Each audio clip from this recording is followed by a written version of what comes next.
नमस्कार दोस्तों PCS academy में मैं आप सब लोगों का स्वागत करता हूं। और दोस्तों हम लोगों के यू पीसीएस मेंस 2019 और 20 के लिए आंसर राइटिंग की सीरीज़ चल रही थी और उसी सीरीज़ में अभी तक हम लोगों ने जो है 48 पार्ट देख लिए थे। आज हम लोग 49 पार्ट देखेंगे, ठीक है। इस पार्ट में हम लोग एक ट्रेडिशनल प्रश्न को और एक जो प्रश्न होगा वो आपका करंट अफेयर का होगा, ठीक है। तो ये दोनों प्रश्नों को आज हम लोग देखेंगे। और दोस्तों आप लोगों को वीडियो अच्छा लगता है तो उत्साहवर्धन के लिए आप लोग लाइक कर दिया करिए, ठीक है। और आज की डेट में रात को 10 से 11 के बीच में लाइव डिस्कशन होगा। 7 मार्च और 8 मार्च डेली जो वर्क दिया जाता है उसके, ठीक है। तो दोस्तों इसी बहाने आप लोग कम से कम थोड़ा बहुत पढ़ते भी रहिए, ठीक है। डेली डेली डेली जो टारगेट दिया जाता है उसको पूरा करने की कोशिश कीजिए। चलिए आज का जो पेपर है, पेपर 4 का प्रश्न है। प्रश्न संख्या 97 है और 125 शब्दों में इस प्रश्न को आप लोगों को लिखना है, ठीक है। आज का जो प्रश्न है दोस्तों, उसको लिखने से पहले जैसे ग्रामर की गलतियां आपसे नहीं होनी चाहिए। जो इंट्रोडक्शन पार्ट है, बॉडी पार्ट है, कंक्लूजन पार्ट है, तो तीनों में एक एक कोटेशन आप लोग डाल दीजिए। और जो शब्द रचना है, शब्द निर्माण है, वो आपके अच्छे होने चाहिए। जो शब्दों का चयन है वो आपको बहुत सोच समझ कर करना है। और जैसे अच्छे जो वर्ड हैं, जो कई भावों को समेटे हुए हैं, कई चीज़ों को समेटे हुए हैं, ऐसे शब्दों को आप लोग अंडरलाइन जरूर किया करिए, ठीक है। तथ्यों का प्रयोग करिए, डेटा का प्रयोग करिए और डायग्राम का भी उपयोग करिए, ठीक है। जहाँ पर रेलिवेंट हो पॉइंट का उपयोग करिए या तो पैराग्राफ में उपयोग करिए, ठीक है। तो आज का जो प्रश्न है उसको देखते हैं। आज वर्तमान में मूल्यों में गिरावट को सार्वजनिक जीवन में देखा जा सकता है। जैसे वर्तमान जीवन जो चल रहा है, जो समाज चल रहा है, तो उसमें जो मूल्य हैं, मूल्यों की गिरावट देखी जा सकती है, ठीक है। इसके समाधान में शिक्षा जो है किस प्रकार सहायक है, तो इसको आप लोगों को अच्छे तरीके से बताना है। देखिए जो वैल्यूज़ होती हैं, जो एक डिक्रीज़ देखने में मिल रहा है वर्तमान में, तो ऐसा क्यों है, ठीक है। ये चीज़ें देखिए वर्तमान में लोगों में क्या है, संकट दिखाई दे रहा है। अगर हम बैक में जाते हैं स्वतंत्रता के बाद से, ठीक है, तो उसके बाद से हम लोगों ने एक औद्योगिकीकरण, वैज्ञानिक युग, हर तरीके से एक साहित्यिक युग, हर तरीके से हम लोगों ने समृद्ध होने का अपने देश को समृद्ध बनाने का कार्य किया है। लेकिन एक नैतिक रूप से जो मूल्यों का विकास नहीं किया गया, ठीक है। देश में एक समता मूलक समाज बनाने की बात कही गई है, कल्याणकारी राज्य बनाने के लिए कार्य किए गए हैं, एक समृद्धि परक देश बनाने की बात कही गई है, एक विकसित देश बनाने की, विकसित राष्ट्र बनाने की हमारे यहाँ कार्य किए गए हैं। लेकिन जो नागरिकों के मूल्यों का ह्रास हो रहा है या कमी जो आ रही है, इसके लिए सरकार या अन्य संस्थाएं इसके लिए कार्य नहीं करती। क्योंकि आप इन चीज़ों को फील भी कर सकते हैं कि आज की डेट में अगर समाज में देखें आप, ठीक है, ऊंच नीच और ये सारी चीज़ों का बहुत ज़्यादा बोलबाला है, ठीक है। वर्तमान समाज में आदमी झूठ बोलना, एक दूसरे से लड़ाई करना, गलत तरीके से एक दूसरे को मारना पीटना, अनैतिक कार्यों को करना, ये बहुत आम बात हो गई है, ठीक है। अनैतिक कार्य बहुत अनेकों प्रकार से लोग अपने अधिकारों को दुरुपयोग करते हैं, ठीक है। तो ये क्या है, ये आपके मूल्यों की गिरावट है। अगर वर्तमान में देखें कि बहुत से ऐसे व्यक्ति हैं जो अपने मूल्यों को सजोए रहते हैं, लेकिन वर्तमान समाज में देखेंगे तो मूल्यों का संकट दिखाई पड़ेगा हमें, ठीक है। उसको भी हम देखते हैं कि जैसे जो नागरिक हैं, नागरिकों में मूल्यों का कमी आ रही है बहुत ज़्यादा। कि जैसे देखिए एग्जाम्पल के रूप में आप समझ सकते हैं कि जैसे कहीं पर भी लोग कूड़ा फेंक देते हैं। अब आपके ये नैतिक सिद्धांत होने चाहिए, आपकी वैल्यूज़ होनी चाहिए कि क्या करना है क्या नहीं करना है। किसी को भी आपको गुस्सा आया, किसी को आपने थप्पड़ मार दिया, किसी को गाली दे दी, किसी के साथ में बुरा कर दिया, ठीक है। जो आपके कर्तव्य थे, जैसे मान लीजिए किसी का एक्सीडेंट हुआ, आज की डेट में कोई भी व्यक्ति उठाने नहीं जाता है, उसको उसको आइडिया लगता है कि अगर कहीं मैं उठाने गया तो मैं फंस जाऊंगा, ठीक है। तो ऐसी स्थितियां हमारे समाज में देखने को मिलती हैं। हिंसा फैलाना आम बात हो गई है। एक असहिष्णुता का समाज में जो चीज़ें दिखाई देती हैं, तो ये केवल मूल्यों की कमी के कारण होती है, मूल्यों में जो गिरावट आ रही है उसके कारण होती हैं कि व्यक्ति असहिष्णु होता चला जा रहा है, ठीक है। नागरिकों की उदासीनता बहुत देखने को मिलती है कि नागरिक सामने देख रहे होते हैं, किसी को, एक महिला को मारा जा रहा होता है या एक व्यक्ति को मारा जा रहा होता है, सामने खड़े देखते रहते हैं, ठीक है? तो ऐसी घटनाएँ जब समाज में होने लगेगी, तो आप सोच कर देखिए ना, कहीं न कहीं पूरे समाज में जो व्यक्ति हैं, व्यक्तियों का जो व्यक्ति के अंदर जो मूल्य होने चाहिए, वो नहीं है एक तरीके से, ठीक है? कमी ही नहीं, गिरावट ही नहीं, पूर्ण रूप से वो ख़त्म ही हो चुके हैं। अगर आप व्यावहारिक रूप से देखेंगे, अगर आप सैद्धांतिक रूप से देखेंगे, तो ये कहा जा सकता है कि गिरावट देखी जा रही है, लेकिन अगर वर्तमान संदर्भों में देखेंगे, तो बहुत ही ज़्यादा परेशानी वाली स्थिति दिखाई देती है। अब देखिए हमारे देश में जैसे जो मूल्यों के गिरावट के कारण ही धार्मिक असहिष्णुता, लोग देख नहीं पाते, अपने धर्म को सर्वश्रेष्ठ बताने की कोशिश करते हैं, दूसरे का धर्म बिल्कुल बेकार है, दूसरे की जाति बिल्कुल बेकार। सबसे पहली चीज़ तो यही है, आप एक अच्छे इंसान बनिए, बाकी सारी चीज़ें पीछे रखिए, ठीक है? सभी को जाना है, सभी को मर के वहीं पर जाना है, शमशान घाट में ही या कब्रिस्तान में ही सभी लोग जाएँगे, ठीक है? कहने का मतलब यही है कि सबसे पहले एक मूल्यों से युक्त, ठीक है, मूल्यों से युक्त एक अच्छा इंसान बनने की कोशिश करिए। लोगों की सहायता करिए, लोगों के साथ एक समन्वयपूर्ण सहयोग करते हुए अच्छे से जीवन को बिताइए। लेकिन ये चीज़ें तभी आएँगी जब आपके अंदर अच्छे मूल्यों का समावेश होगा।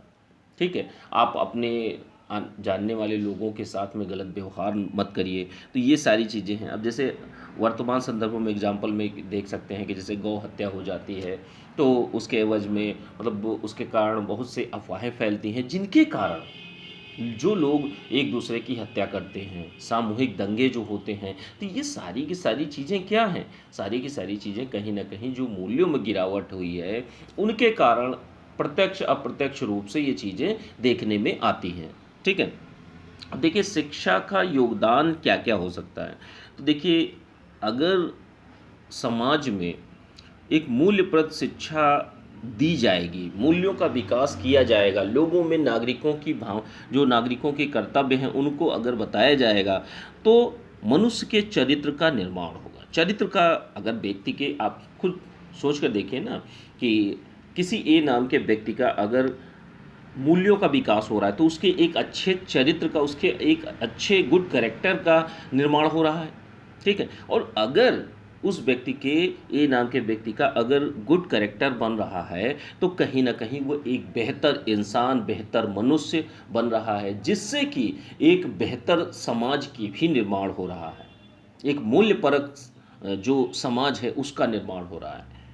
ठीक है? तो इस तरीके से चीज़ें होती हैं, जो नागरिक हैं, नागरिक भी कर्तव्यों का निर्वहन करेंगे, एक सभ्य समाज के निर्माण में योगदान देंगे क्योंकि जो लोग हैं, वो लोग ही अच्छे हैं। वो मूल्यों से युक्त व्यक्ति हैं, लोग हैं, ठीक है? तो ऐसे स्थितियों में जो मूल्यों की गिरावट है, यही सारी की सारी जड़ मानी जाती है। अब यहाँ पर शिक्षा का योगदान बहुत ही ज़्यादा बढ़ जाता है कि जब आप शिक्षित हैं, आपको पता है कि मूल्य क्या है, गलत क्या है, सही क्या है, क्या अनैतिक है, क्या नैतिक है, तो आप अच्छे की तरफ जाने के लिए कोशिश करेंगे।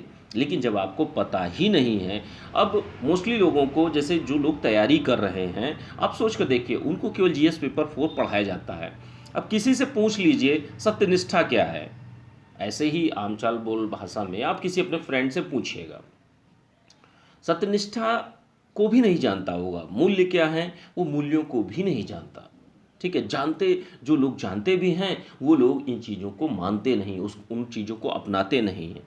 ठीक है? तो ये समस्याएँ हैं। तो इसमें एक शिक्षा बहुत ही ज़्यादा देखिए, शिक्षा ऐसी नहीं रोज़गार परक या समृद्धि परक शिक्षा आपको मिल रही है तो मूल्य परक बन जा रही है। नहीं, ऐसा नहीं है।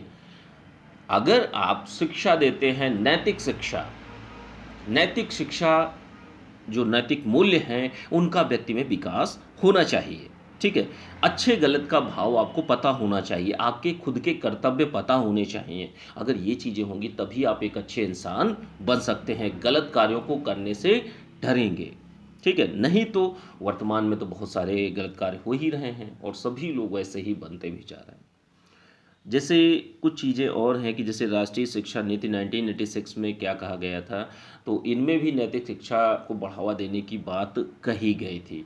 तो आप सोच कर देखिए कि जो नैतिक शिक्षा है, मूल्यपरक शिक्षा है, इसको भी कहीं न कहीं एक ग्राउंड लेवल से, ठीक है, स्टार्टिंग से ही स्कूलिंग में इन चीज़ों का समावेश करना होगा। ठीक है। और क्या चीज़ है कि जैसे अच्छे मूल्यों का विकास, अच्छे मूल्य कौन कौन से होते हैं कि जैसे लोकतांत्रिक भावना, कानून के प्रति सम्मान, बड़ों के प्रति सम्मान, सभी धर्मों के प्रति सम्मान, सहयोग करना, लोगों का एक दूसरे के प्रति सहयोग करना, देशभक्ति, ये सारी की सारी चीज़ें, आत्म अनुशासन, आप कभी भी गुस्सा ना हो, आपे से बाहर ना हो, अपने आप को अनुशासित रखें, सहनशीलता, ऐसा ना हो कि आप दूसरे की बात को सुनकर बिल्कुल आग बबूला हो जाते हैं, तो ऐसी स्थितियां नहीं आनी चाहिए। ठीक है। जो नैतिक मूल्य हैं उनका पूर्ण रूप से एक मनुष्य में विकास होना चाहिए। ठीक है। तो इस तरीके से आप लोगों को 125 शब्दों में इस प्रश्न को आप लोगों को अच्छी तरह लिखना है। ठीक है। अब देखिए, चलिए अब जो दूसरा प्रश्न है उसको देख लेते हैं। आज का जो करंट अफेयर का प्रश्न है दोस्तों, और इसकी पीडीएफ दोस्तों आप लोगों को डिस्क्रिप्शन बॉक्स में, मतलब पेड ग्रुप चल रहा है, तो पेड ग्रुप में ही आप लोगों को इसकी पीडीएफ मिलेगी। और जो लोग भी पेड ग्रुप व्हाट्सएप ग्रुप 2020 के लिए ज्वाइन करना चाहते हैं तो डिस्क्रिप्शन बॉक्स में डिटेल पड़ी हुई है, या तो इस नंबर पर मैसेज कर सकते हैं। ठीक है। चलिए, आज का जो दूसरा प्रश्न है उसको देखते हैं। करंट अफेयर का प्रश्न है, प्रश्न संख्या 98 है, और 200 शब्द सीमा में इस प्रश्न को आप लोगों को बहुत अच्छी तरीके से लिखना है। ठीक है। 200 शब्द सीमा में इस प्रश्न को लिखना है। अब देखिए, जो प्रश्न है जो लिखना है, उसको लिखने से पहले जो ग्रामर की गलतियां हैं वो आपको नहीं करनी है। देखिए, ग्रामर की गलतियां ऐसी गलतियां होती हैं कि वो अक्षम्य होती हैं। ठीक है। टीचर उनको माफ़ नहीं करता है। ठीक है। कि उसकी जो शब्द शैली है वही उसको नहीं अच्छी लग रही, वर्तनी की गलतियां हैं, तो ऐसी स्थिति में वह क्या लिखेगा। ठीक है। एक अधिकारी बनने जा रहे हैं तो यह चीज़ें आपसे अपेक्षा की जाती है कि ये चीज़ें आपके साथ ना हो। ठीक है। और क्या बेहतर करने के लिए introduction part, body part, conclusion part, तीनों में एक एक कोटेशन, कविता, श्लोक, मूवी के गीत, बोल, ये सारी चीज़ें ऐड कर सकते हैं। उसके साथ में तथ्यों का, डेटा का प्रयोग करिए, डायग्राम का प्रयोग करिए। उसके साथ में शब्दों का चयन अच्छा करिए, जो अच्छे शब्द हैं जो आप यूज़ करते हैं उनको अंडरलाइन भी करिए। ठीक है। तो ये सारी चीज़ें, सावधानियाँ ध्यान रखते हुए आपको प्रश्नों को लिखना है। ठीक है। अब देखिए, जो आज का प्रश्न है वो उसको देख लेते हैं कि राष्ट्रीय चिकित्सा आयोग अधिनियम 2019 क्या है, इसकी आवश्यकता क्यों पड़ी। ठीक है। नेशनल मेडिकल कमीशन एक्ट 2019 क्या है, इसकी आवश्यकता क्यों पड़ी, यह आपको बताना है। 2 प्रश्न हैं, दोनों का जवाब देना है आप लोगों को। जैसे देखिए, राष्ट्रीय चिकित्सा आयोग एक्ट अधिनियम 2019 अभी पारित किया गया हाल ही में। अब देखिए, इससे पहले मेडिकल काउंसिल ऑफ इंडिया जो है, ठीक है, तो मेडिकल काउंसिल ऑफ इंडिया को समाप्त करने की बात कही गई थी। प्रोफेसर रंजीत राय चौधरी समिति बनी थी, तो इसने एमसीआई में सुधार और संरचना सुधार के लिए भी बात कही थी। लोढ़ा पैनल भी बना था, अरविंद पनगड़िया पैनल भी बना था। इन दोनों पैनलों ने एक ही सिफारिश करी थी कि एमसीआई को, मेडिकल काउंसिल ऑफ इंडिया को ख़त्म कर देना चाहिए, तो ये बात कही गई थी। ठीक है। इन्हीं की सिफारिश पर जो नेशनल मेडिकल कमीशन एक्ट जो आया 2019, तो उसी के कुछ बारे में अब हम लोग देखेंगे कि जैसे देखिए, इसमें इस एक्ट में यह प्रावधान है कि जैसे चिकित्सा परिषद एक्ट 1986 को यह निरस्त करता है। यह एक्ट क्या प्रावधान करता है, भारतीय चिकित्सा परिषद एक्ट 1986 को पूर्ण रूप से निरस्त कर देता है। दूसरी चीज़ क्या करता है कि मेडिकल काउंसिल ऑफ इंडिया को प्रतिस्थापित करेगा, मतलब उसमें संशोधन नहीं करेगा, बिल्कुल उसी की जगह पर, जैसे मान लीजिए ये कोई चीज़ है, इसको हटाकर आपने यहाँ बिल्कुल इसको हटा ही दी, इसकी जगह पर कोई दूसरी चीज़ आ गई। ठीक है। तो इसको कहते हैं प्रतिस्थापित करना। ठीक है। तो ये प्रतिस्थापित करेगा एमसीआई को, मेडिकल काउंसिल ऑफ इंडिया को।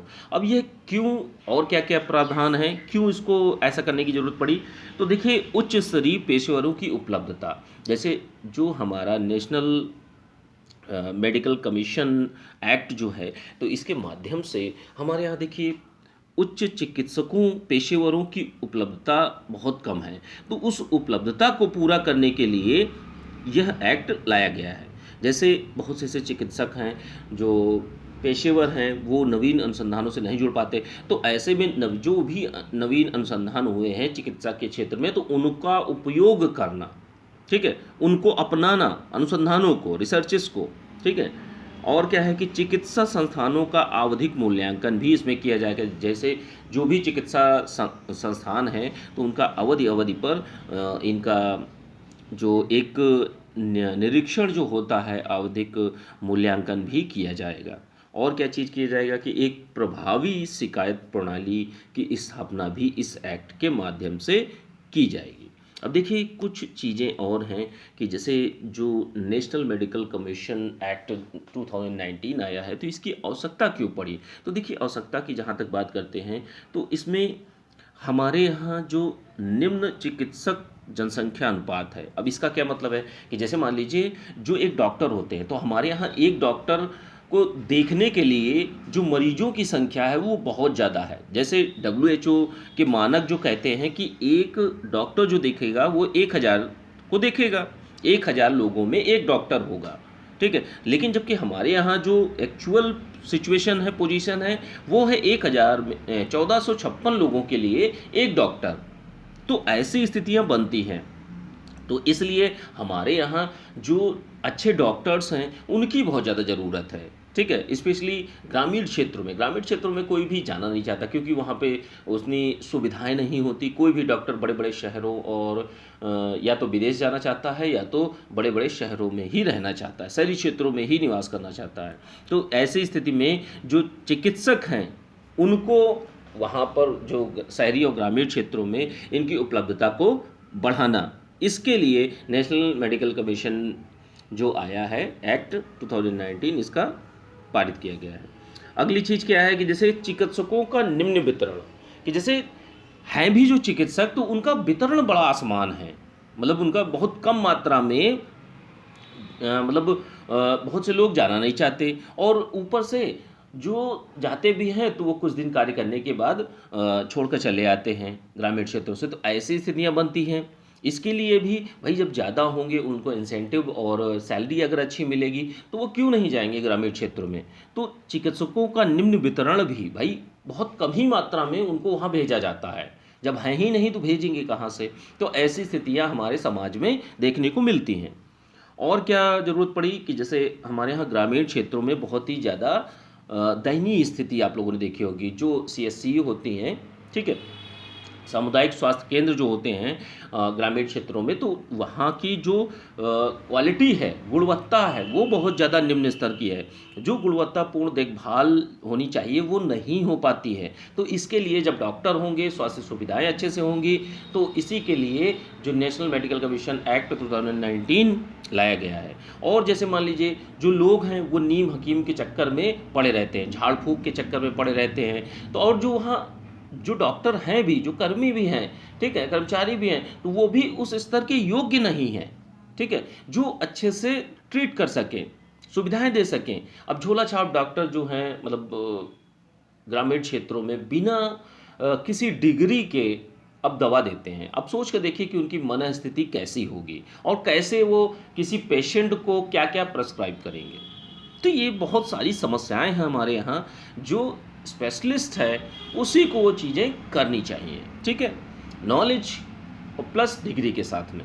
तो योग्यता, जैसे चिकित्सा के क्षेत्र में आप सोच कर देखिए कि अगर आपको नहीं पता, आपको देनी थी कोई और टैबलेट, आपने कोई दूसरी दे दी, तो किससे कितना अर्थ का अनर्थ हो जाएगा, ठीक है। तो ये बहुत सारी समस्याएं हैं हमारे यहाँ। इसीलिए सरकार ने जो नेशनल मेडिकल कमीशन एक्ट 2019 लाई है हमारी सरकार, ठीक है। तो ये सारी चीज़ें आप लोगों को 200 शब्द सीमा में अच्छे से इस प्रश्न को लिखना है, ठीक है।